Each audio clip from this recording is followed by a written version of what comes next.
العجل عندنا كله بيعمل الحركه ديت. تمام، ديت العجله المقاس 16 حركات او 16 برامج او 16 شقيه. العجله ديت من شركه تي بي جي. العجله دي يا جماعه مساعدين اماميه، ثبت امامي، بتاع الترس والدراع بتاعها تعبان، غدا جنزير فبر، مطاط يعني ما بتكسرش، كرسي خلفي متنجد. ديت المقاس ال 16. موجود بقى تشكيله كبيره جدا من العجل اللي زيها بس مقاس 20.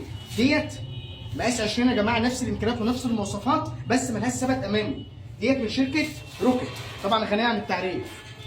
معانا برضو العجل التي بي جي بالواناته بمضلاته اهو. اتفرج يا باشا كده على الشغل، شغل تقفيل وخامات وشغل مضمون 100%. كده عجل متوفره متقفل على ايدنا تقفيل محترم. معانا السوبر فاست بالواناتها بموديلاتها. والله يا جماعه بص شغل عظمه، شغل عظمه. منها برضو البريكس السلوك، والسلوك ده يا جماعه مش اي حاجه، رفاض صاد، مساعدين اماميه، فرامل ديسك ورا وقدام، سلك دوبل ملون، ثبت امامي، جميع المواصفات كله متجمع بفضل الله داخل معرض عم عاشور بتاع العجل، شربين دي اهليه شارع المركز بجوار مطعم 100 متر.